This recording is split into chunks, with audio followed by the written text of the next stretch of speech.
Dear students, आज हमारा lecture 4 है ऑर्गेनिक केमिस्ट्री का। लेक्चर थर्ड में हमने थोड़ा न्यूक्लियोफाइल को एक्सटेंड किया था। हमने कहा जो ये सारे के सारे nucleophiles, whether it's a lone pair nucleophile, whether it's a pi bond nucleophile और सिग्मा बॉन्ड न्यूक्लियोफाइल, ये सारे न्यूक्लियोफाइल्स हम डिस्ट्रीब्यूट करेंगे दो इंपॉर्टेंट क्लासेस में, hard nucleophiles and soft nucleophiles. इसके बाद हमने ये भी देखा कि हार्ड न्यूक्लियोफाइल जो है ये प्रेफरेबली अटैक करता है हार्ड इलेक्ट्रोफाइल पे, और सॉफ्ट न्यूक्लियोफाइल जो है ये प्रेफरेबली अटैक करता है सॉफ्ट इलेक्ट्रोफाइल पे, जिसको हमने कहा था hard soft acid base principle, HSAB principle कहा था। Is this clear? लेकिन आज हम पढ़ने जा रहे हैं that is nucleophilicity versus basicity. इस पे बिल्कुल competitive examination point of view के हिसाब से ये बहुत इंपॉर्टेंट है। इसमें क्वेश्चन आता है क्वाइट ऑफन, इसमें क्वेश्चन पूछा जाता है न्यूक्लियोफिलिसिटी और बेसिसिटी का ट्रेंड क्या है, how they very along the period down the group, या डिफरेंट कंपाउंड्स में कैसे न्यूक्लियोफिलिसिटी और बेसिसिटी वेरी करता है। देखिए, हमने न्यूक्लियोफाइल इन डिटेल पढ़े, लेकिन थोड़ा बहुत इनको डिफरेंशिएट करेंगे बेसिस से। देखिए, बेस क्या चीज है? Base is characterised by basicity and nucleophile is characterised by nucleophilicity. इसलिए हम पहले डिफरेंशिएट करेंगे बेस को न्यूक्लियोफाइल से। बेस क्या चीज है? It's an electron rich species, it is an electron rich species, electron rich species which donates electron pair, which donates electron pair to proton। Nucleophile भी इलेक्ट्रॉन रिच स्पीशीज है, लेकिन base भी electron rich species है। फर्क यह है, base जो है ये अपना इलेक्ट्रॉन पेयर प्रोटॉन को देता है। अगर कोई इलेक्ट्रॉन रिच स्पीशीज अपना लोन पेयर डोनेट करता है प्रोटॉन को, तब उस न्यूक्लियोफाइल को हम बेस कहेंगे। अगर न्यूक्लियोफाइल ने अपना लोन पेयर किसी इलेक्ट्रॉन डेफिशिएंट सेंटर को दिया अदर देन प्रोटॉन, तब उसको न्यूक्लियोफाइल कहेंगे। तो यहां पर देखिए, अगर अपना इलेक्ट्रॉन रिच स्पीशीज ने, अगर न्यूक्लियोफाइल ने अपना लोन पेयर प्रोटॉन को दिया, तब हम उस न्यूक्लियोफाइल का नाम देंगे बेस। तो means it's an electron rich species which donates electron pair to proton, और या दूसरी डेफिनेशन कहेंगे, और electron rich species, electron rich species having lone pair, having lone pair of electron which can accept proton, which can accept proton means H positive। दूसरी definition कहेंगे, ये वो electronic species है जो प्रोटॉन को एक्सेप्ट करती है। फॉर एग्जाम्पल देखिए, अगर आपके पास अमोनिया NH3 कंपाउंड है, इसमें लोन पेयर है, अगर प्रोटॉन इसको अप्रोच करता है या अपना लोन पेयर डोनेट करता है, इसका लोन पेयर किसमें होता है? हाईएस्ट ऑक्यूपाइड मॉलिक्यूलर ऑर्बिटल में, और इसका एम्प्टी ऑर्बिटल होता है जिसको हम कहते हैं लोवेस्ट अनऑक्यूपाइड मॉलिक्यूलर ऑर्बिटल। होमो और लोमो के बीच में इंटरेक्शन होती है, तो यहां पर देखिए बनता है NH4 पॉजिटिव, अमोनियम आयन बनता है। तो यहां पर चूंकि अमोनिया ने अपना लोन पेयर प्रोटॉन को दिया, हम इसको न्यूक्लियोफाइल नहीं कहेंगे, इस न्यूक्लियोफाइल का यहां एक स्पेशल नाम देंगे which is called base. So it has donated this lone pair to the proton, you can say ammonia will act as a base. तो बेस जब प्रोटॉन के साथ मिलता है तो कंजुगेट एसिड बनाता है। Is this clear? दूसरे एग्जांपल से क्लियर करेंगे। सपोज आपके पास सोडियम हाइड्रोक्साइड है, NaOH एक्वस है। देखिए NaOH एक्वस, ये हमारे HCl एक्वस के साथ रिएक्ट करता है, और ऐसा करने से देखिए क्या होता है, ये सोडियम हाइड्रोक्साइड जो है ये अपना ये लोन पेयर जो है, इसमें जो एक्सेस इलेक्ट्रॉन डेंसिटी है इन the form of negative charge, ये प्रोटॉन को देता है, resulting in the formation of H2O plus NaCl। और यहां पर आप तीसरी डेफिनेशन भी बेस की बनाएंगे, ये वो इलेक्ट्रॉनिक स्पीशीज है जो एसिड से प्रोटॉन को एक्सट्रैक्ट करता है, और you can say an electronic species which extracts proton from an acid is called base. तो यहां पर सोडियम हाइड्रोक्साइड जो है it will act as a base, ये एसिड बेस रिएक्शन है, it will act as a base. तो means ये वो इलेक्ट्रॉनिक स्पीशीज है जो एसिड से क्या करता है? प्रोटॉन को एक्सट्रैक्ट करता है। ये क्या है? ये बेस है। तो बेस भी एक किस्म का न्यूक्लियोफाइल ही है जो अपना लोन पेयर किसको देता है? प्रोटॉन को देता है। Is this clear? लेकिन बेस जो है they are characterized by basicity. जैसे nucleophiles are characterized by nucleophilicity, in the same way bases are characterized by basicity. देखिए, राइट डाउन बेसिसिटी क्या चीज है।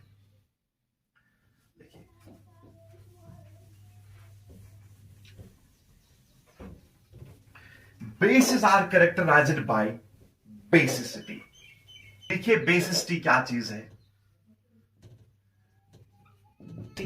और बेस की होती है बेसिसिटी।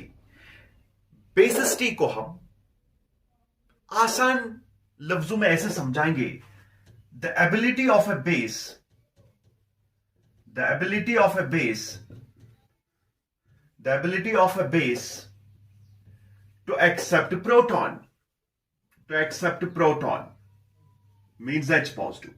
एक बेस की कितनी एबिलिटी है प्रोटॉन को एक्सेप्ट करने की, that is called basicity. Is this clear? लेकिन ये बेसिसिटी जो है ये एक थर्मोडायनेमिक कॉन्सेप्ट है। मैंने समझाया था लेक्चर फर्स्ट में, जिसकी लिंक मैं डिस्क्रिप्शन में दूंगा। हमने कहा ऑर्गेनिक रिएक्शन में काइनेटिक कंट्रोल किस चीज को कहते हैं, what is thermodynamic control, what is kinetically controlled product, thermodynamically controlled product क्या चीज है। थर्मोडायनेमिक प्रोडक्ट हमने कहा उसकी एनर्जी कम होती है, स्टेबिलिटी बहुत ज्यादा होती है, और काइनेटिक प्रोडक्ट में हमने देखा कि इसकी एनर्जी ज्यादा होती है और स्टेबिलिटी कम होती है। किन सर्कमस्टेंसेस में काइनेटिक प्रोडक्ट बनता है, किन सर्कमस्टेंसेस में थर्मोडायनेमिक प्रोडक्ट बनता है। इसलिए हमने बिल्कुल लेक्चर फर्स्ट में आपको इन डिटेल समझाया था what is kinetic control and what is thermodynamic control. तो देखिए बेसिसिटी जो है, it is a thermodynamic concept, it's a thermodynamic concept, thermodynamic concept। देखिए हम ऐसे समझाएंगे, अगर आपके पास बेस है which is characterized by a lone pair of electron, जब ये एसिड के साथ रिएक्ट करता है तो यहां पर देखिए ये प्रोटॉन देता है इसको, ये प्रोटॉन को लोन पेयर देता है, और ऐसा करने से इस पे पॉजिटिव चार्ज आ जाएगा, और यहां पर देखिए एसिड से बनता है conjugate base.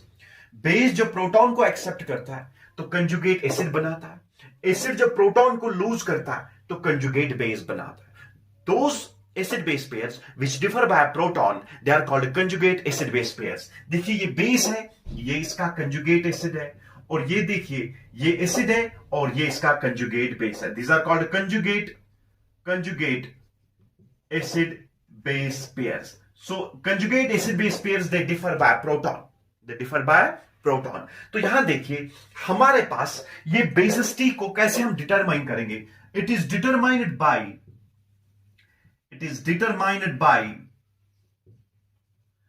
equilibrium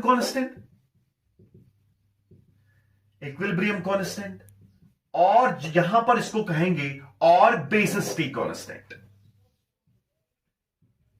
Since we are dealing with basicity, so here equilibrium constant will be called as Kb, that's called basicity constant, Kb। तो देखिए अगर मैं कहूंगा more Kb means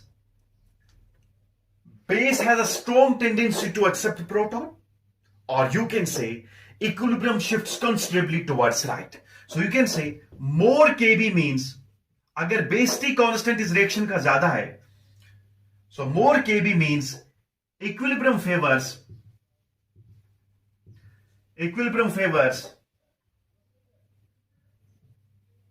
removal of proton from an acid, or you can say equilibrium shifts considerably towards right। अगर basicity constant ज्यादा है तो means forward direction ज्यादा होगा as compare to backward direction, you can say, और equilibrium shifts considerably towards right, it shifts considerably towards right। बहुत आसान तरीके से हम समझाएंगे। तो ये कैसे हम डिटरमाइन करेंगे बेसिसिटी, हम बेसिसिटी को डिटरमाइन करेंगे इक्विलिब्रियम कांस्टेंट से, जिस इक्विलिब्रियम कांस्टेंट को यहां पर आप कहेंगे बेसिसिटी कांस्टेंट। अगर बेसिसिटी कांस्टेंट ज्यादा है तो means equilibrium shifts towards right, तो मींस ये ज्यादा बनेगा, प्रोडक्ट ज्यादा बनेगा, और यू कैन से बेस की ज्यादा टेंडेंसी है प्रोटॉन को एक्सेप्ट करने की। Is this clear? तो more basicity means base has a strong tendency to accept a proton, और अगर Kb का वैल्यू कम है तो means base का जो है इसकी less tendency है प्रोटॉन एक्सेप्ट करने की, और you can say equilibrium shifts considerably towards left। Equilibrium तब शिफ्ट करता है टुवर्ड्स लेफ्ट, अगर इसकी बेसिसिटी ज्यादा है तब इक्विलिब्रियम जो है it constantly shifts towards right. Is this clear? ये बेसिसिटी का हमने थोड़ा कॉन्सेप्ट दिया आपको। अब देखिए इसके बाद हम न्यूक्लियोफिलिसिटी पे आ जाएंगे, फिर इसके बाद इनका वेरिएशन देखेंगे। देखिए व्हाट इज न्यूक्लियोफिलिसिटी।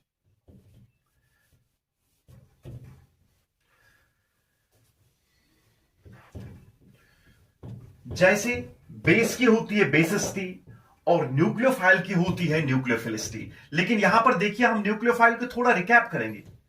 हमने न्यूक्लियोफाइल्स इन डिटेल पढ़ेंगे, लेकिन यहां पर थोड़ा रिकैप करेंगे। ये वो इलेक्ट्रॉन रिच स्पीशीज है जो अपना लोन पेयर जो है ये किसी इलेक्ट्रॉन डिफिशिएंट सेंटर को देता है accept proton. Very good. So electron rich species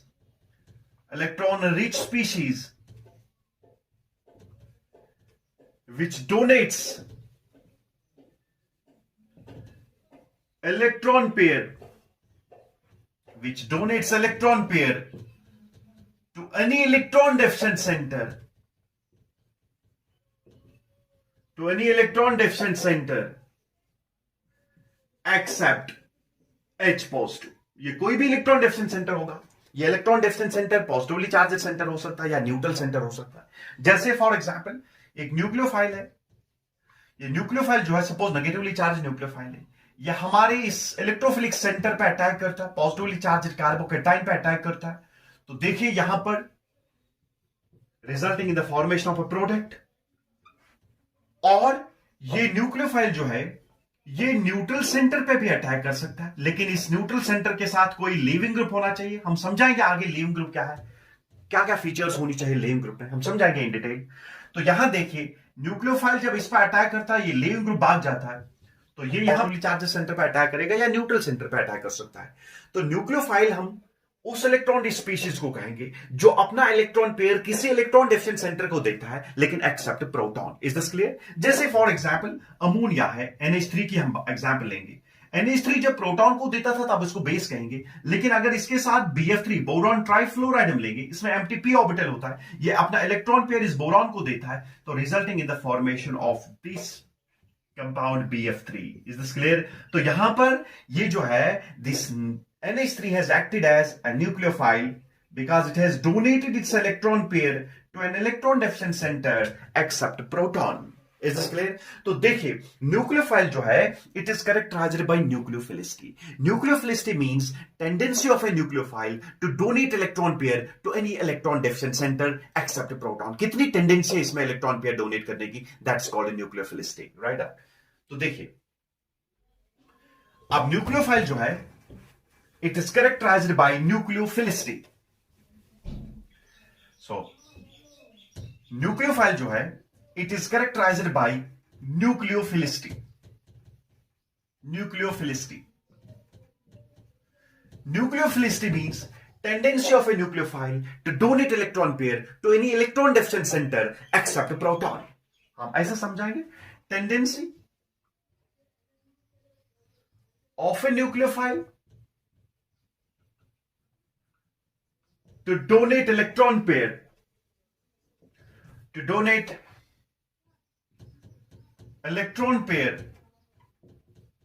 to any electron deficient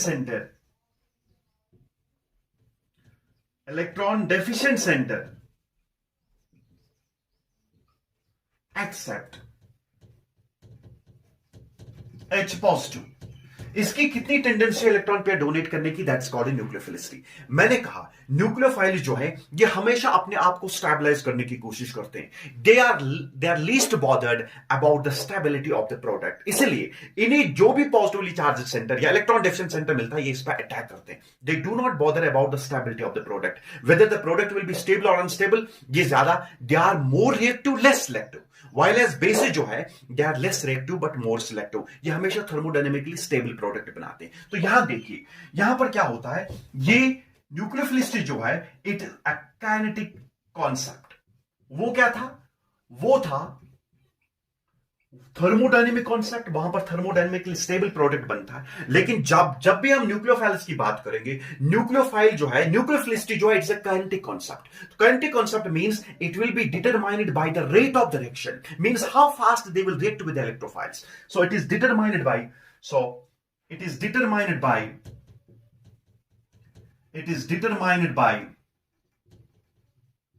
by the rate with which nucleophile gets attached with nucleophile gets attached with electrophilic centre, electrophilic centre. यहां पर हम nucleophilicity को, वहां हमने basicity को determine किया था through basicity constant, लेकिन यहां पर जो न्यूक्लियोफिलिसिटी हम डिटरमाइन करेंगे थ्रू रेट ऑफ रिएक्शन। किस रेट से एक न्यूक्लियोफाइल इलेक्ट्रोफाइल के साथ कंबाइन करता है, इज दिस क्लियर? कितनी टेंडेंसी है इसको इलेक्ट्रोफाइल के साथ रिएक्ट करने की। So it is measured by the rate of the reaction, the rate with which the nucleophile gets attached with the electrophilic center. तो न्यूक्लियोफिलिसिटी जो है ये क्वांटिक कॉन्सेप्ट है, तो वाइल एज बेसिसिटी जो है ये एक थर्मोडायनेमिक कॉन्सेप्ट है। अब देखेंगे, अब हमें देखना होगा ट्रेंड क्या है वेरिएशन का, how nucleophilicity and basicity varies along the period down the group, या डिफरेंट कंपाउंड्स में न्यूक्लियोफिलिसिटी और बेसिसिटी कैसे वेरी करती है। इसके लिए हम लेंगे 5 important cases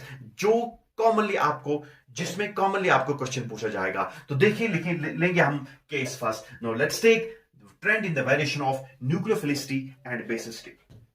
trend in the variation of, बहुत इंपॉर्टेंट है, न्यूक्लियोफिलिसिटी एंड बेसिसिटी। देखिए केस फर्स्ट हम लेंगे, case first.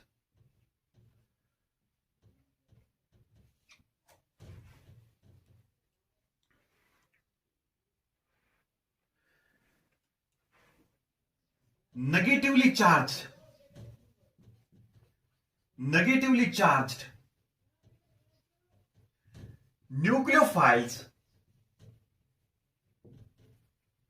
are more reactive, means they are more nucleophilic, are more reactive than their conjugate acids। ऐसा समझाएंगे, कंजुगेट एसिड्स बहुत important है। हमेशा अगर दो न्यूक्लियोफाइल्स को कंपेयर करना होगा, नेगेटिवली चार्ज न्यूक्लियोफाइल जो है it is more reactive than its conjugate acid. ऐसा समझाएंगे, देखिए आपके पास वाटर है H2O, सर इसमें 2 लोन पेयर्स है, तो ये एक्ट करेगा as a nucleophile, water will act as a nucleophile. लेकिन अगर वाटर डिसोसिएट होता है, सपोज वाटर ने क्या दिया, प्रोटॉन दिया और OH नेगेटिव दिया, ऐसे समझाएंगे हम, ऐसे समझाएंगे। वाटर जो है जब ये प्रोटॉन देता है तो means it will act as an acid, और ये इसका कंजुगेट बेस है, कंजुगेट बेस। ये देखिए हमने कहा नेगेटिवली चार्ज न्यूक्लियोफाइल्स जो है they are more reactive than their conjugate acid. अगर ये बेस है तब ये इसकी कंजुगेट एसिड है, और ये देखिए अगर ये कंजुगेट बेस है ये इसका कंजुगेट एसिड है, अगर ये कंजुगेट एसिड है ये इसकी कंजुगेट बेस है। इसलिए मैंने कहा नेगेटिवली चार्ज न्यूक्लियोफाइल जो है वो हमेशा ज्यादा रिएक्टिव होती हैं देन देयर कंजुगेट एसिड। ये देखिए ये कंजुगेट बेस है या नेगेटिवली चार्ज न्यूक्लियोफाइल है, ये इसका न्यूट्रल कंजुगेट एसिड है, तो हमेशा नेगेटिवली चार्ज न्यूक्लियोफाइल जो है it is more reactive than its conjugate acid. तो जैसे OH नेगेटिव जो होगा it will be more nucleophilic than water, ये इसका कंजुगेट एसिड है वाटर। तो हमेशा नेगेटिवली चार्ज न्यूक्लियोफाइल, यहां पर न्यूक्लियोफिलिक सेंटर ऑक्सीजन है, यहां पर भी ऑक्सीजन है, लेकिन मैंने कहा negatively charge nucleophiles are more active than their neutral counterparts. तो देखिए water OH negative is more nucleophilic than water. Is this clear? या फॉर एग्जांपल यहां पर CH3O नेगेटिव मिथॉक्साइड आयन जो है it will be more nucleophilic than methanol. Methanol पर भी 2 lone pairs हैं ऑक्सीजन पे, ये भी एक्ट करेगा एज ए न्यूट्रल न्यूक्लियोफाइल, लेकिन ये ज्यादा न्यूक्लियोफिलिक होगा एज कंपेयर टू CH3OH। इतना ही नहीं, फॉर एग्जांपल NH2 नेगेटिव देखिए, एमाइड आयन जो होगा it will be more nucleophilic than its neutral counterpart that is ammonia.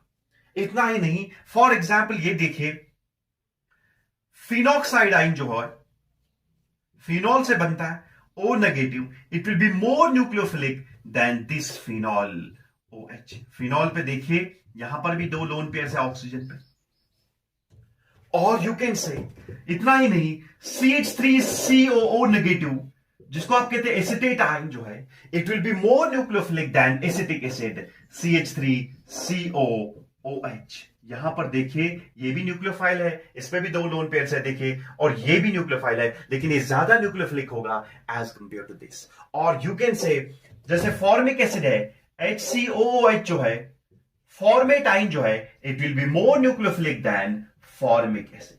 तो इन जनरल आप ये याद रखेंगे, अगर न्यूट्रल और चार्ज न्यूक्लियोफाइल्स की बात करेंगे जहां पर न्यूक्लियोफिलिक सेंटर सेम होगा, तब देखना होगा जिस पे चार्ज ज्यादा होगा, चार्ज डेंसिटी जिस पे ज्यादा होगी वो ज्यादा न्यूक्लियोफिलिक होगा। तो यहां पर देखिए हमने इसलिए केस फर्स्ट में लिखा negatively charge nucleophiles are more reactive than their conjugate acids, और you can say negatively charge nucleophiles are more reactive than their neutral counterparts. Conjugate acid देखिए, बिकॉज बेस जो होता है, इस बेस जब प्रोटॉन को एक्सेप्ट करता है तो कंजुगेट एसिड बनाता है। तो ये देखिए अगर ये एसिड है, इसने प्रोटॉन दिया तो ये इसकी कंजुगेट बेस होगी, इसलिए मैंने कहा कंजुगेट बेस। यहां पर देखिए ये नेगेटिवली चार्ज न्यूक्लियोफाइल है, हमने कहा नेगेटिवली चार्ज न्यूक्लियोफाइल जो है they are more nucleophilic than their neutral counterparts or than their conjugate acids. Is this clear? OH negative will be more nucleophilic than water. Similarly, methoxide ion will be more nucleophilic than methanol. NH2 negative will be more nucleophilic than NH3. In the same way, phenoxide ion will be more nucleophilic than phenol. So this is case first. तो means यहां पर आपने ये deduce किया, higher negative charge density, higher the negative charge density, more will be the nucleophilic character. बहुत आसान चीज है। तो मींस जिसमें ज्यादा चार्ज डेंसिटी होगी वो उतना ज्यादा न्यूक्लियोफिलिक होगा। चार्ज डेंसिटी देखिए, एक तो होता है लीनियर चार्ज डेंसिटी, दूसरा होता है सरफेस चार्ज डेंसिटी, तीसरा होता है वॉल्यूम चार्ज डेंसिटी। यहां पर जो हम डिस्कस करेंगे that's called volume charge density, that's charge per unit volume. जिस एटम का साइज कम होगा उसकी चार्ज डेंसिटी बहुत ज्यादा होती है। तो मींस जिस स्पीशीज में चार्ज डेंसिटी ज्यादा है, चार्ज पर यूनिट वॉल्यूम ज्यादा है, वो उतना ज्यादा न्यूक्लियोफिलिक होगा। यहां देखिए चार्ज डेंसिटी ज्यादा है, यहां देखिए चार्ज डेंसिटी ज्यादा है, यहां देखिए चार्ज डेंसिटी ज्यादा है। तो higher the negative charge density means more will be the nucleophilic character, और you can say more will be nucleophilicity. Is this clear? अब देखिए इसमें कुछ क्वेश्चंस करेंगे। केस फर्स्ट में कुछ क्वेश्चंस लेंगे जो बहुत कॉमनली आस्क्ड क्वेश्चंस हैं। देखिए फर्स्ट क्वेश्चन क्या लेंगे हम। देखिए फर्स्ट क्वेश्चन इसमें जो कॉमनली आस्क्ड क्वेश्चंस हैं,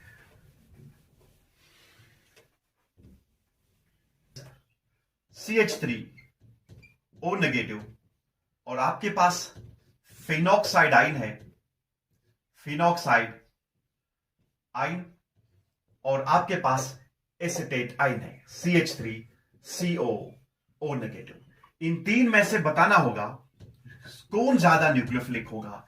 देखिए हर किसी न्यूक्लियोफाइल में न्यूक्लियोफिलिक सेंटर सेम है। यहां पर भी oxygen will act as a nucleophilic center, oxygen will act as a nucleophilic center, oxygen will act as a nucleophilic center. लेकिन यहां देखिए मैंने कहा कंजुगेशन में कितने केसेस हैं, कंडीशंस है। अगर पाई सिग्मा नेगेटिव चार्ज होगा तो कंजुगेशन विल टेक प्लेस, अगर पाई सिग्मा ऑड इलेक्ट्रॉन तो कंजुगेशन विल टेक प्लेस, अगर पाई सिग्मा पॉजिटिव चार्ज तो डीलोकलाइजेशन विल टेक प्लेस।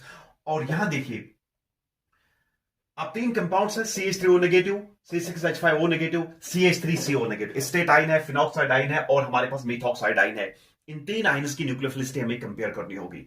यहां देखिए मैंने कहा डीलोकलाइजेशन कब होगी, जब हमारे पास पाई सिग्मा पॉजिटिव चार्ज होगा, पाई सिग्मा नेगेटिव चार्ज होगा, पाई सिग्मा लोन पेयर होगा, पाई सिग्मा ऑड इलेक्ट्रॉन होगा। Is this clear? Odd electron होगा, या हमारे पास पाई सिग्मा पाई होगा, तब डीलोकलाइजेशन होगी। यहां पर देखिए पाई सिग्मा नेगेटिव चार्ज है, यहां पर देखिए पाई सिग्मा नेगेटिव चार्ज है, तो means delocalization will take place. और इन दो को कंपेयर पहले करेंगे तो देखिए यहां देखिए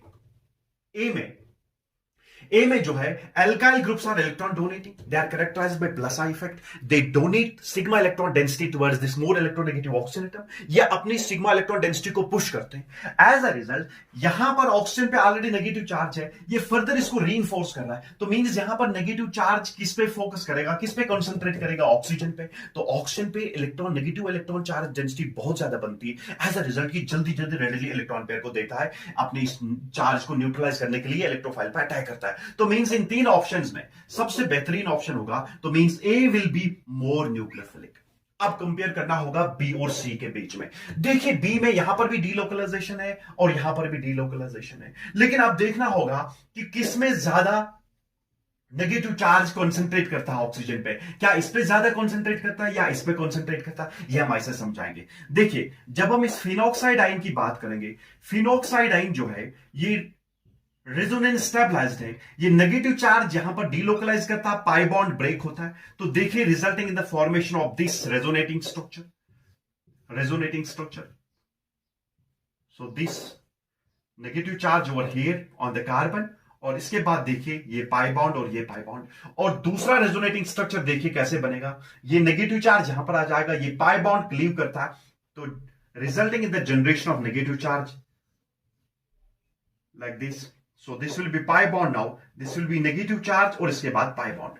तो तीसरे रेजोनेटिंग स्ट्रक्चर में नेगेटिव चार्ज यहां पर आ जाएगा और नेगेटिव चार्ज डेंसिटी आ जाएगी। चौथे रेजोनेटिंग स्ट्रक्चर में नेगेटिव चार्ज यहां और नेगेटिव चार्ज वापस हमारे पास स्ट्रक्चर फर्स्ट बनता है। हम सिर्फ 3 बनाएंगे। देखिए यहां पर आप एक चीज कंपेयर कर रहे हैं, एक चीज ऑब्जर्व कर रहे हैं, due to the delocalization of this negative charge, you are creating excess negative charge on this carbon, you are creating excess negative charge on this carbon, you are creating excess negative charge over here. Is this clear? तो means in resonating structures में negative charge जो है ये किस पे delocalise करता है, between oxygen and carbon atoms. Means carbon जो है ये लेस इलेक्ट्रोनेगेटिव है देन ऑक्सीजन। अगर कोई एटम लेस इलेक्ट्रोनेगेटिव है तो मींस इसकी टेंडेंसी नहीं है टुवर्ड्स एक्सेस इलेक्ट्रॉन डेंसिटी। तो मींस अगर कोई एटम जो है लेस इलेक्ट्रोनेगेटिव है, इस पे जब नेगेटिव चार्ज आता है ये बहुत ज्यादा अनस्टेबल सिस्टम क्रिएट करता है। इसीलिए जब हम इस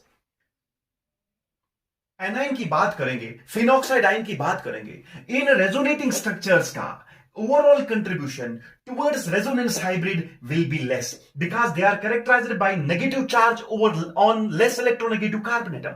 नेगेटिव चार्ज जो है ये लेस इलेक्ट्रोनेगेटिव कार्बन एटम पे है, तो अगर कार्बन एटम पे नेगेटिव चार्ज है ये बहुत ज्यादा अनस्टेबल सिस्टम क्रिएट करता है। इसलिए इन रेजोनेटिंग स्ट्रक्चर्स का कंट्रीब्यूशन बहुत कम होगा। जब हम इसका रेजोनेंस हाइब्रिड ऐसे बनाते हैं, इसका रेजोनेंस हाइब्रिड जब हम बनाएंगे, इसका रेजोनेंस हाइब्रिड जो है हम ऐसे बनाएंगे, दिस रेजोनेंस हाइब्रिड, ये कंप्लीट डीलोकलाइजेशन अंदर देखिए ये रेजोनेंस हाइब्रिड है, और नेगेटिव चार्ज कभी यहां और कभी यहां ऑर्थो और पैरा पोजीशन पे नेगेटिव चार्ज आता है, ये देखिए।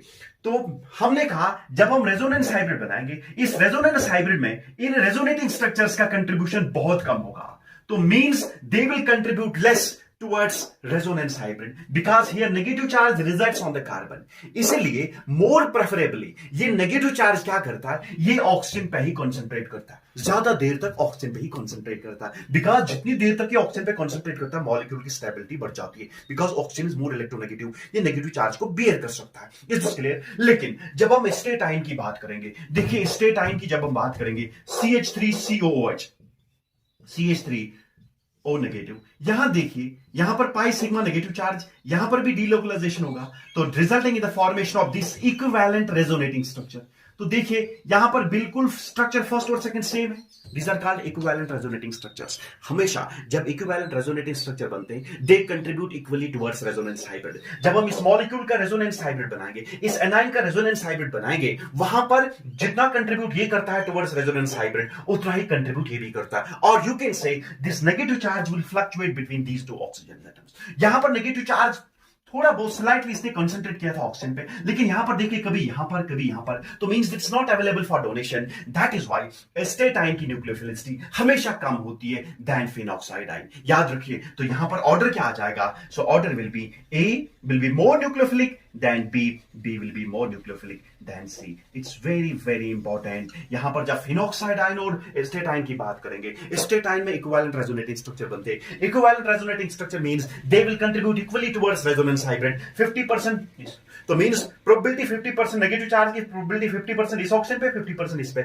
लेकिन यहां पर जब हम बात करेंगे, मैंने कहा ऑक्सीजन पे negative charge slightly more stable है than the negative charge on the carbon atom. That is why this negative charge will preferably stay on this oxygen atom. That is why it's more nucleophilic than this species. So means A is more nucleophilic than B is more nucleophilic than C. Is this clear? Now let's take one more question.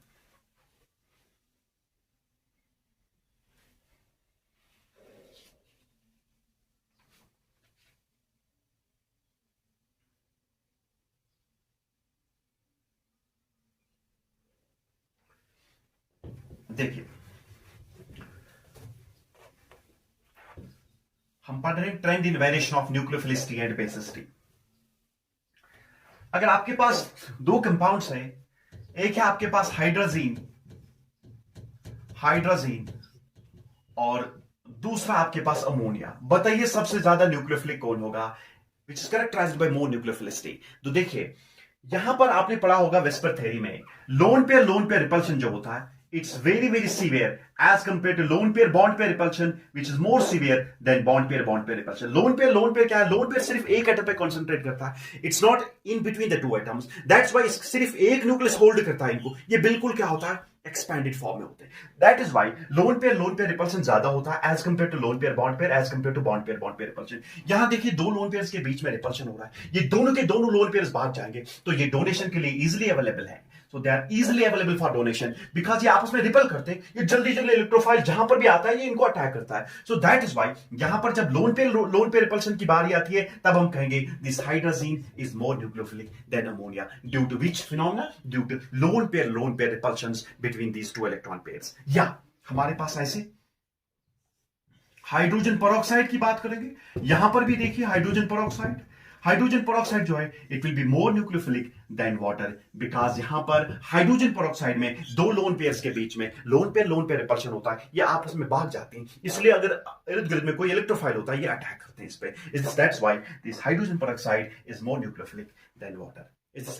हमारे पास CH3O negative है और हमारे पास OH negative है और हमारे पास C6H5O negative, अभी phenoxide हमने बताया, और हमारे पास CH3CO नेगेटिव है और हमारे पास फॉर्मेट आयन है HCOO नेगेटिव। अगर कंपेयर करना होगा न्यूक्लियोफिलिसिटी, यहां बहुत आसान है कंपेयर करना। देखिए फर्स्ट कंपाउंड में because of plus I effect इस पे नेगेटिव चार्ज डेंसिटी ज्यादा होगी, तो as a result this will be more nucleophilic than this hydroxyl ion will be more nucleophilic because यहां पर कोई डिलोकलाइजेशन नहीं, चार्ज कॉन्सेंट्रेट करता है ऑक्सीजन पे, लेकिन यहां देखिए डिलोकलाइजेशन है, चार्ज डिलोकलाइज करता है, ये ऑक्सीजन पे ज्यादा कॉन्सेंट्रेट नहीं करता है। लेकिन जब हमने फिनॉक्साइड आयन और स्टेटाइन की बात की, हमने कहा स्टेटाइन में चार्ज डिलोकलाइज फ्लक्चुएट करता है बिटवीन टू ऑक्सीजन एटम्स, यहां पर हमने कहा फिनॉक्साइड आयन में more preferably this negative charge will reside on the oxygen atom because oxygen is more electronegative, हम कहेंगे phenoxide is more nucleophilic than स्टेटाइन।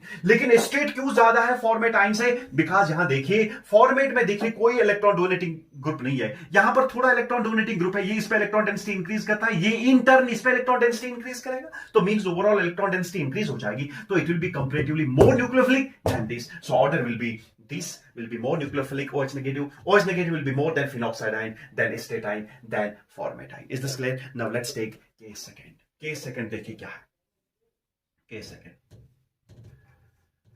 nucleophilicity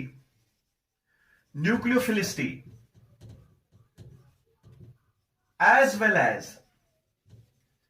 basicity decreases along the period।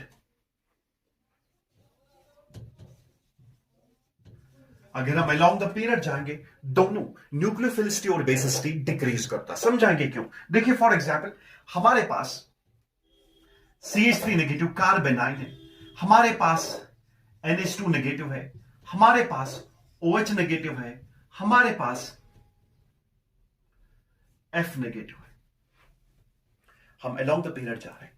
Nucleophilic center carbon, nucleophilic center nitrogen, nucleophilic center oxygen, nucleophilic center fluorine, means carbon nitrogen oxygen fluorine, carbon atoms atomic number 6 7 8 9। So we are moving along the period. जब हम along the period जा रहे हैं तो हमने कहा nucleophilicity decreases, means सबसे ज्यादा न्यूक्लियोफिलिक CH3 नेगेटिव होगा as compared to NH2, as compared to OH negative, as compared to F negative, because जो भी हम along the period जा रहे हैं साइज डिक्रीज होता है along the period।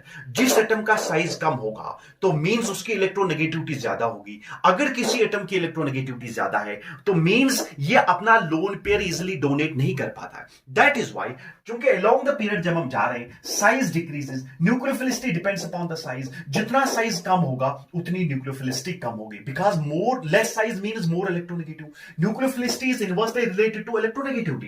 न्यूक्लियोफिलिसिटी जो है अब यू कैन से न्यूक्लियोफिलिसिटी जो है it is inversely related to electronegativity. More electronegative means less nucleophilic, less electronegative means more nucleophilic. यहां देखिए सबसे ज्यादा इलेक्ट्रोनेगेटिव फ्लोरीन है, ये अपना लोन पे इजीली डोनेट नहीं कर पाता है, इसलिए अलोंग द पीरियड जाएंगे तो न्यूक्लियोफिलिसिटी डिक्रीज होगी. लेकिन बेसिसिटी का क्या लॉजिक है, why basicity will decrease, basicity क्यों डिक्रीज हो रही है, तो दोनों अलोंग द पीरियड जाएंगे तो basicity will decrease. Why basicity decreases? Because देखिए basicity क्यों डिक्रीज हो रही है, basicity को हम एक्सप्लेन करेंगे on the basis of stability, on the basis of, because it is thermodynamic concept. देखिए अगर हम इस मिथाइल कार्बोनाइन को प्रोटॉन देंगे तो ये हमारे पास CH4 देता, CH4 देता, और यहां फ्लोरीन को प्रोटॉन देंगे तो ये HF बनाता, एसिड बनाता. ये एसिड है, ये इसकी कंजुगेट बेस है, ये एसिड है, ये इसकी कंजुगेट बेस है, तो ये इसका एसिड बनेगा NH3 और इसका एसिड बनेगा H2O. अब खुद बताइए, आपने सुना होगा स्ट्रॉन्ग एसिड जो है, देखिए स्ट्रॉन्ग एसिड की हमेशा वीक कंजुगेट बेस होती है. Strong acid gives weak conjugate. अगर कोई एसिड स्ट्रॉन्ग होगा तो इसका जो होगा ये वीक कंजुगेट बेस देता, weak conjugate base. Strong acid has a weak conjugate base, while as weak acid जो है, weak acid जो होगा it will give strong conjugate base, strong conjugate base. So weak acid has a strong conjugate base, strong acid has a weak conjugate base, while as weak acid has a strong conjugate base. देखिए HF जो है बहुत ज्यादा strong acid है as compare to water, water is more acidic than ammonia, ammonia is more acidic than methane. तो सबसे least acidic कौन है, सबसे लीस्ट एसिडिक मीथेन है. मीथेन जो है ये वीक एसिड है, तो इसका बेस हमेशा स्ट्रॉन्ग कंजुगेट बेस होगा. ये वीक एसिड है, ये इसकी बेस स्ट्रॉन्ग कंजुगेट बेस हो, इसलिए it will be more basic. तो यहां पर देखिए it will be more basic. Nucleophilicity भी डिक्रीज हो रही है अलोंग द पीरियड, लेकिन हमने कहा बेसिसिटी क्यों डिक्रीज हो रही है, तो देखिए ये वीक एसिड है, सबसे वीक एसिड है ये CH4, तो इसका कंजुगेट बेस बहुत ज्यादा स्ट्रॉन्ग होगा. ये देखिए ये सबसे ज्यादा स्ट्रॉन्ग एसिड है, इसका वीक कंजुगेट बेस होगा, इसलिए it will be more basic than this will be more basic than this.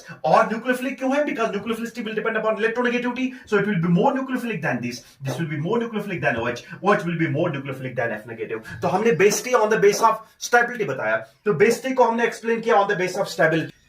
अब देखिए केस थर्ड जो है, केस थर्ड देखिए, केस थर्ड हम पढ़ेंगे in polar protic solvents, in polar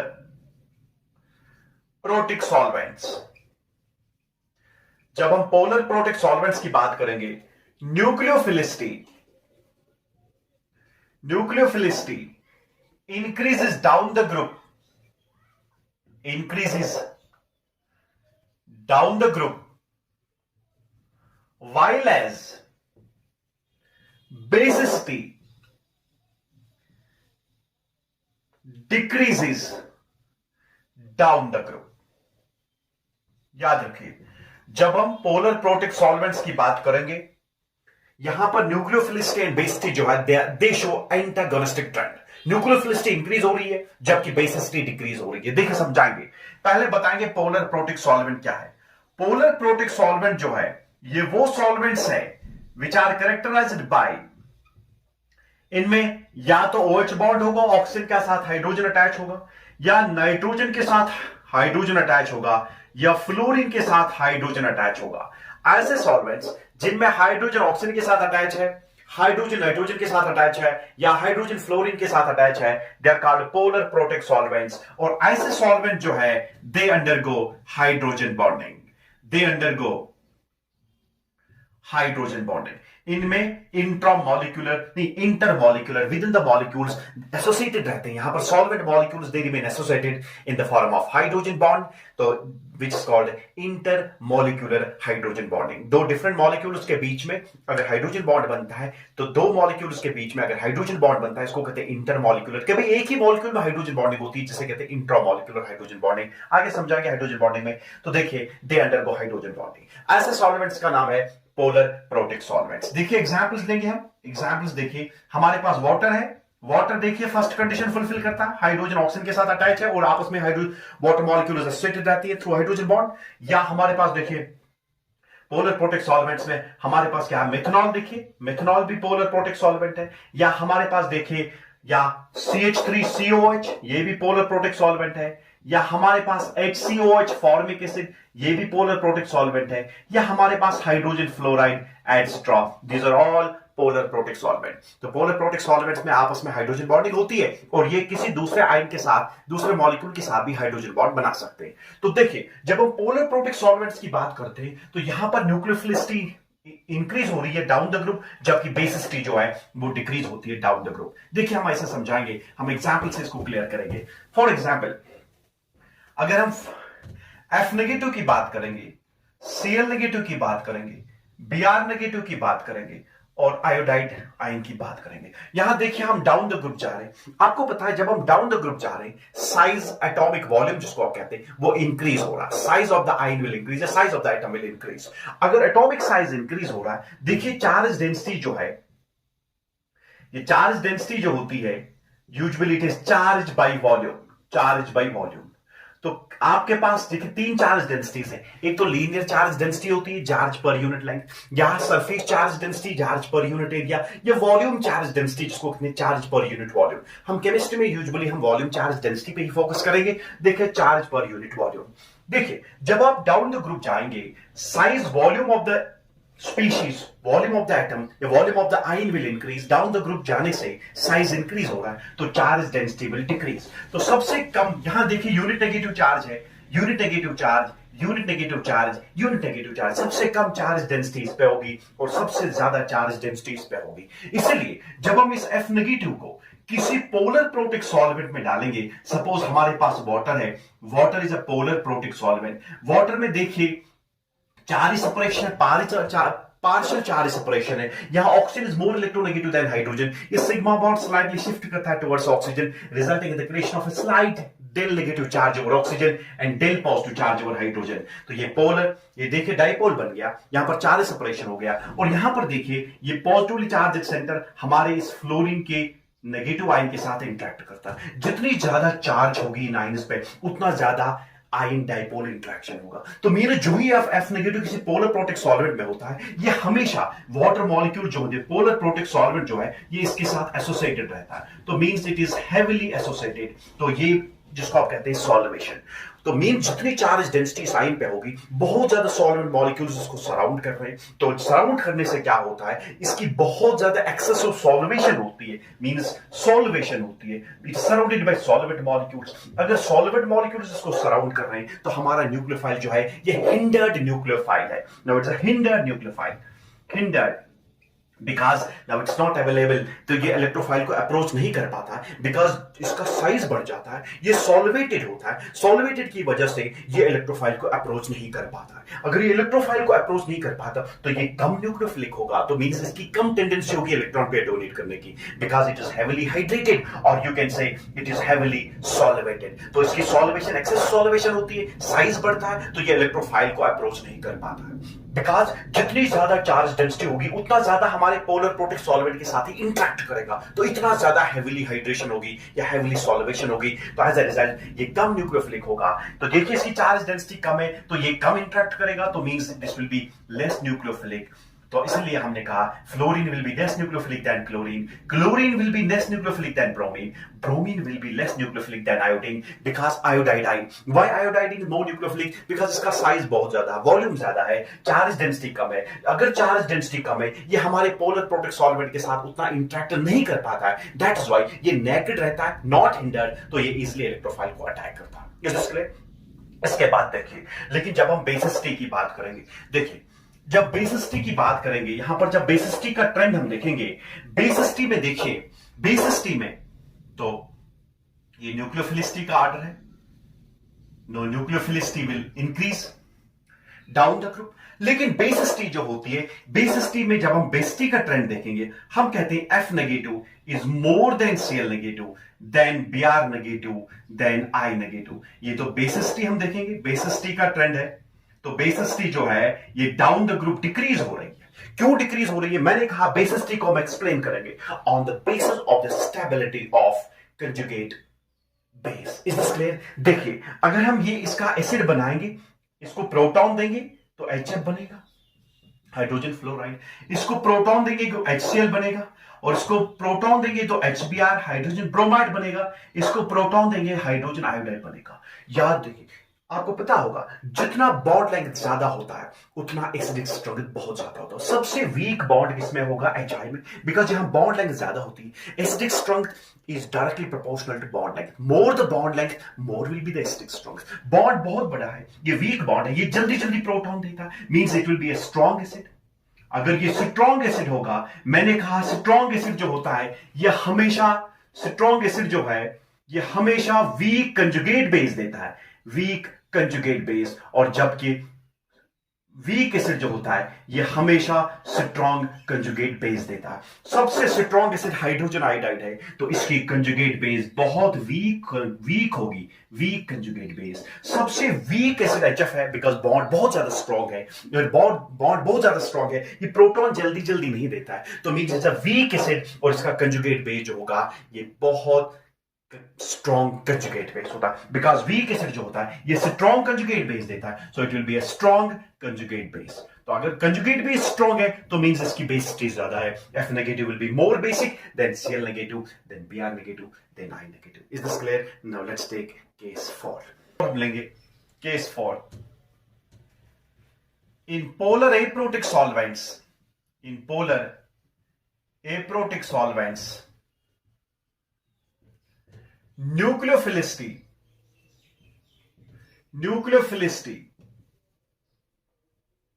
correlates well with basicity,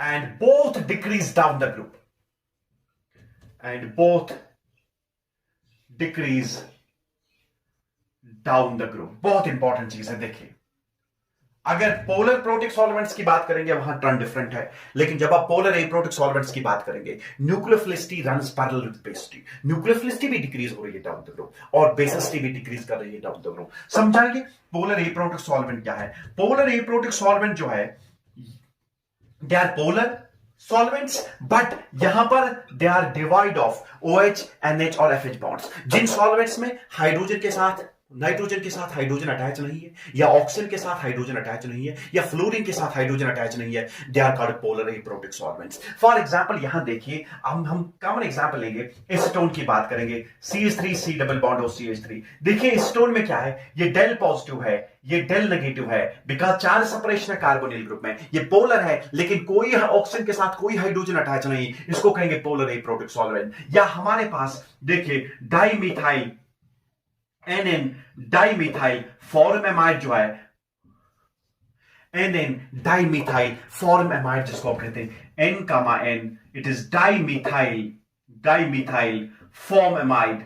देखिए तो ये दैट्स कॉल्ड DMFA जिसको आप कहते हैं, ये भी पोलर एप्रोटिक सॉल्वेंट है। इतना ही नहीं, देखिए हमारे पास एसिटोनाइट्रिल है, CH3C ट्रिपल बॉन्ड है, जिसको कहते हैं मिथाइल साइनाइड, या जिसको आप इथेन नाइट्रिल कहेंगे, ये भी पोलर एप्रोटिक सॉल्वेंट है। या आपने पढ़ा होगा डाइमिथाइल सल्फॉक्साइड जो है H double bond O CH3, dimethyl sulphoxide DMSO। यहां पर भी थोड़ा चार्ज सेपरेशन है इस सल्फर ऑक्सीजन ग्रुप में, सल्फर ऑक्सीजन के इस ग्रुप में, यहां डेल नेगेटिव थोड़ा डेल पॉजिटिव होगा, पोलर है लेकिन एप्रोटिक है। So these are all polar aprotic solvents. So जब आप न्यूक्लियोफिलिसिटी को कंपेयर करेंगे बेसिसिटी के साथ पोलर एप्रोटिक सॉल्वेंट्स में, दोनों both nucleophilicity and base they run parallel, they decrease down the group। समझाएंगे, देखिए। सो देखिए हम इसको कैसे समझाएंगे पोलर एप्रोटिक सॉल्वेंट को। हमारे पास सपोज F नेगेटिव है, Cl नेगेटिव है, Br नेगेटिव है, I नेगेटिव है। मैंने कहा यहां पोलर एप्रोटिक सॉल्वेंट के साथ हमारा न्यूक्लियोफाइल जो है ये पोलर एप्रोटिक सॉल्वेंट के साथ इंटरेक्ट नहीं कर पाता, ये इंटरेक्ट नहीं करता है। अगर ये इंटरेक्ट नहीं करता है, यहां पर nucleophilicity will not depend upon the size, rather it will depend upon the charge density. देखिए चार्ज डेंसिटी क्या है, मैंने कहा चार्ज डेंसिटी जो है ये यूजुअली हम केमिस्ट्री में चार्ज पर यूनिट वॉल्यूम के हिसाब से कैलकुलेट करते हैं। चार्ज पर यूनिट वॉल्यूम, आपके पास लीनियर चार्ज डेंसिटी भी है, सरफेस चार्ज डेंसिटी भी है, और जबकि वॉल्यूम चार्ज डेंसिटी है। Volume charge density charge by volume. अगर वॉल्यूम ज्यादा है तो चार्ज डेंसिटी कम होगी। देखिए इस पे यूनिट नेगेटिव चार्ज है, unit negative charge, unit negative charge, unit negative charge. सबसे ज्यादा साइज आयोडीन पे, आयोडाइड पे है, तो इसकी चार्ज डेंसिटी बहुत कम होगी। सबसे ज्यादा चार्ज डेंसिटी फ्लोरीन पे होगी। जिस पे जितना ज्यादा चार्ज डेंसिटी वो उतना ज्यादा न्यूक्लियोफिलिक होता है। तो यहां पर न्यूक्लियोफिलिक का जो ट्रेंड होगा, F negative will be more nucleophilic than Cl negative, it will be more nucleophilic than Br than I negative. लेकिन when we take polar aprotic solvents, जब हम बेसिसिटी की बात करेंगे तो ये न्यूक्लियोफिलिसिटी का ट्रेंड है। न्यूक्लियोफिलिसिटी, न्यूक्लियोफिलिसिटी जो है, तो न्यूक्लियोफिलिसिटी जो है ये यहां से यहां पर अप द ग्रुप जाएंगे इंक्रीज हो रहा है, डाउन द ग्रुप जा रहे हैं ये डिक्रीज हो रहा है। सबसे लीस्ट न्यूक्लियोफिलिक I नेगेटिव होगा, सबसे मोर न्यूक्लियोफिलिक F नेगेटिव होगा। लेकिन जब आप बेसिसिटी की बात करेंगे, बेसिसिटी में F negative will be more basic than Cl negative, than Br negative, than I negative. Because यहां पर हम कैसे एक्सप्लेन करेंगे, यहां हम स्टेबिलिटी ऑफ कंजुगेट बेस पर डिपेंड करते हैं। देखिए स्ट्रॉन्ग एसिड जो होता है, मैंने कहा स्ट्रॉन्ग एसिड जो होता है ये हमेशा वीक कंजुगेट बेस देता है, और वीक एसिड जो है ये स्ट्रॉन्ग कंजुगेट बेस देता है। देखिए अगर हम इसका एसिड बनाएंगे, ये HF होगा, इसका एसिड HF होगा, इसका एसिड HCl होगा, इसका एसिड HBr होगा, और इसका एसिड HI होगा। याद रखिए जितनी ज्यादा बॉन्ड लेंथ उतना ज्यादा एसिडिक करैक्टर। मींस जितना बॉन्ड वीक होगा, जल्दी जल्दी ये डिसोसिएट होगा तो प्रोटॉन देगा। अगर कोई एसिड जल्दी प्रोटॉन देता है उसकी एसिडिक स्ट्रेंथ ज्यादा होगी। ये बहुत वीक बॉन्ड है, ये स्ट्रॉन्ग बॉन्ड है। अगर ये वीक बॉन्ड है तो मींस ये स्ट्रॉन्ग एसिड होगा। मैंने कहा स्ट्रॉन्ग एसिड जो है ये हमेशा वीक कंजुगेट बेस देता है, तो I negative will be weak conjugate base. ये वीक एसिड है, ये वीक एसिड है। देखिए वीक एसिड है, अगर वीक एसिड है तो इसकी कंजुगेट बेस होगी स्ट्रॉन्ग कंजुगेट बेस। तो means it will be more basic than Cl negative, Cl negative will be more than Br, Br will be more than I negative. Because HF is a weak acid, weak acid की strong conjugate base होगी, HI is a strong acid, इसका conjugate base weak होगा। तो ये weak acid है as compare to HCl। HCl is more acidic, HCl is less acidic then HBr। HBr जो है it is less acidic then I negative. अगर ज्यादा acidic है तो इसकी वीक कंजुगेट बेस होगी, अगर वीक एसिडिक है तो उसका स्ट्रॉन्ग कंजुगेट बेस होगा, तो इसका बेस सिग्नेचर ज्यादा होगा as compare to Cl, as compare to Br and as compare to I negative. Is this clear? Now let's take case 4। Bulky groups present on nucleophilic center, bulky groups present on nucleophilic center decrease nucleophilicity। इसको कहते हैं steric hindrance भी, steric hindrance. अगर आपका nucleophile sterically बहुत ज्यादा hindered है, ये इलेक्ट्रोफाइल को अप्रोच नहीं कर पाता, ऐसा समझाएंगे। फॉर एग्जांपल आपके पास ये न्यूक्लियोफाइल्स हैं, CH3O नेगेटिव मिथॉक्साइड आयन है, या CH3 आइसोप्रोपॉक्साइड आयन है, और टर्शियरी ब्यूटॉक्साइड आयन है आपके पास, टर्शियरी ब्यूटॉक्साइड आयन। देखिए यहां न्यूक्लियोफिलिक सेंटर सेम है, यहां पर भी ऑक्सीजन है, यहां पर भी ऑक्सीजन है, यहां पर भी ऑक्सीजन है। लेकिन यहां देखिए टर्शियरी ब्यूटॉक्साइड में ये न्यूक्लियोफाइल जो है ये बहुत ज्यादा स्टेरिकली हिंडर्ड है। इस न्यूक्लियोफिलिक सेंटर को बहुत बड़ा बल्कि ग्रुप सराउंड कर रहा है, इसलिए जब ये इलेक्ट्रोफाइल को अप्रोच करता है यहां पर स्टेरिक हिंड्रेंस आती है। इलेक्ट्रोफाइल और न्यूक्लियोफाइल के बीच में स्टेरिक हिंड्रेंस आती है, ये इजिली इफेक्टिवली इलेक्ट्रोफाइल को अटैक नहीं कर पाता है। तो मीन जो न्यूक्लियोफाइल लेस हिंडर्ड होगा वो उतना ज्यादा न्यूक्लियोफिलिक होगा। तो मीन्स यहां पर हम अगर हम ट्रेंड देखेंगे, so this will be more nucleophilic than this will be more nucleophilic than this। तो इट मींस जितना ज्यादा स्टेरिक हिंड्रेंस होगा न्यूक्लियोफाइल में उतनी न्यूक्लियोफिलिसिटी कम होगी, बिकॉज ये इतना इजीली इलेक्ट्रोफाइल को अप्रोच नहीं कर पाता है। तो steric hindrance will decrease the nucleophilicity of the nucleophile. That is why हमने कहा bulky groups present on nucleophilic center they will decrease nucleophilicity. Is this clear? Now let's quickly take case 5। Case 5 जो है, case 5, more the p character of an orbital, more the p character of an orbital accommodating, more the p character of an orbital having lone pair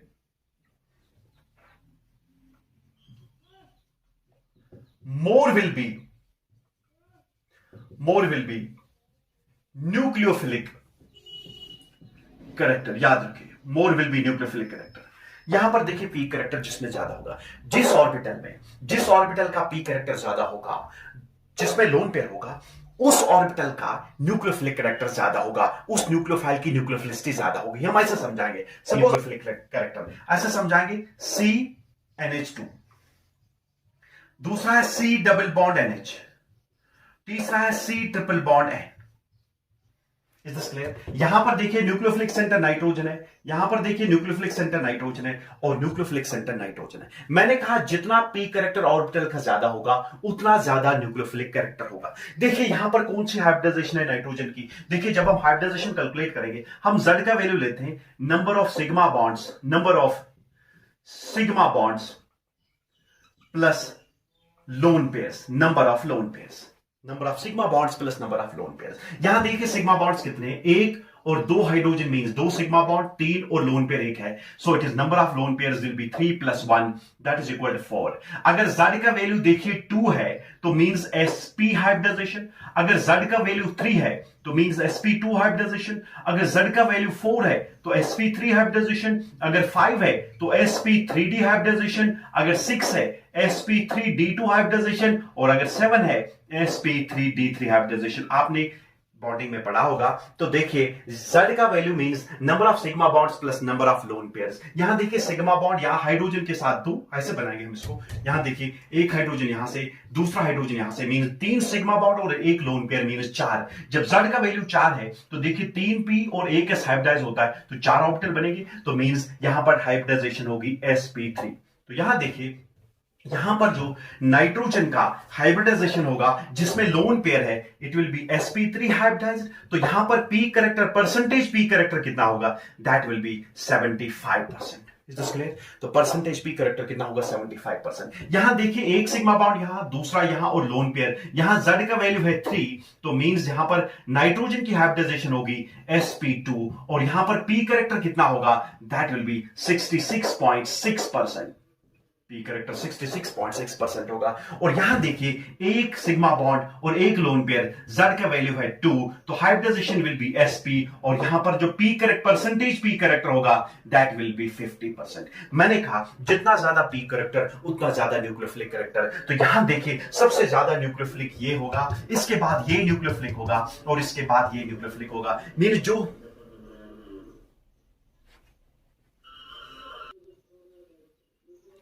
तो यहां देखिए जितना ज्यादा P character होगा orbital का जिसमें लोन पेयर है उतना ज्यादा न्यूक्लियोफिलिक कैरेक्टर होगा। तो मींस इसमें sp3 हाइब्रिडाइजेशन है, देखिए 75% पी कैरेक्टर, ये ज्यादा न्यूक्लियोफिलिक होगा देन दिस कंपाउंड जिसमें नाइट्रोजन डबली बॉन्डेड है, देन दिस कंपाउंड जिसमें नाइट्रोजन ट्रिपली बॉन्डेड है। तो this will be more nucleophilic than this.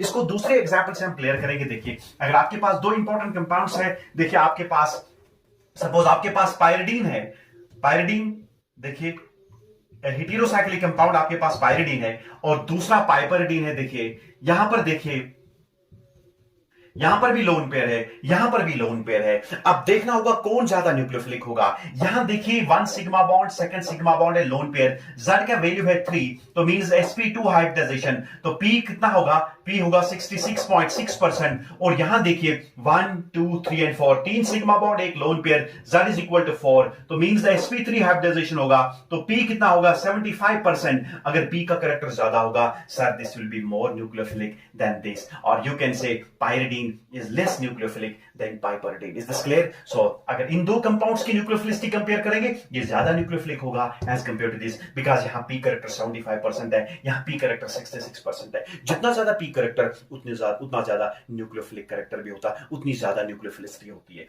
Is this clear? और एक एग्जांपल देखिए यहाँ पर, और एक एग्जांपल से हम क्लियर करेंगे। सपोज यहां पर देखिए हमारे पास एक सपोज टर्शियरी अमाइन है, ट्राई इथाइल अमाइन जिसको आप कहते हैं, इसमें लोन पेयर है try ethyl amine, tertiary amine है। लेकिन यहां पर दूसरा अमाइन ये भी है, लेकिन ये अमाइन क्या है, ये यहां पर हमारे पास एक बाईसाइक्लिक कंपाउंड है लाइक दिस। ये बाईसाइक्लिक नाइट्रोजन कंपाउंड है और यहां पर भी लोन पेयर है। इसकी हाइब्रिडाइजेशन देखिए, 3 सिग्मा बॉन्ड 1 लोन पेयर, यहां 3 सिग्मा बॉन्ड 1 लोन पेयर, यहां Z इज इक्वल टू 4 तो मींस sp3 हाइब्रिडाइजेशन, यहां Z इज इक्वल टू 4 तो मींस sp3 हाइब्रिडाइजेशन, दोनों में sp3 हाइब्रिडाइजेशन है। आप कैसे क्लियर कर, आप कैसे इनको कंपेयर करेंगे, यहां देखना होगा। देखिए यहां पर जब भी सिंगल बॉन्ड होगा तो complete rotation is possible around the bond, लेकिन जब रोटेशन हिंड्रेंस होगी टुवर्ड्स रोटेशन, देखिए it is a hindered system here, it is unhindered system. यहां पर ये लोन पेयर जो होता है ये फ्लिप कर सकता है, इट कैन फ्लिप। लेकिन यहां पर देखिए बिकॉज ये 3 बॉन्ड्स ये भी रोटेट करेंगे, लेकिन यहां पर देखिए ये हिंडर्ड सिस्टम है, इट्स अ हिंडर्ड सिस्टम। अगर ये हिंडर्ड सिस्टम है, यहां पर flipping of this lone pair is not possible, यहां flipping of this lone pair is possible. अगर ये फ्लिप कर रहा है तो means it's not, it's less available for donation.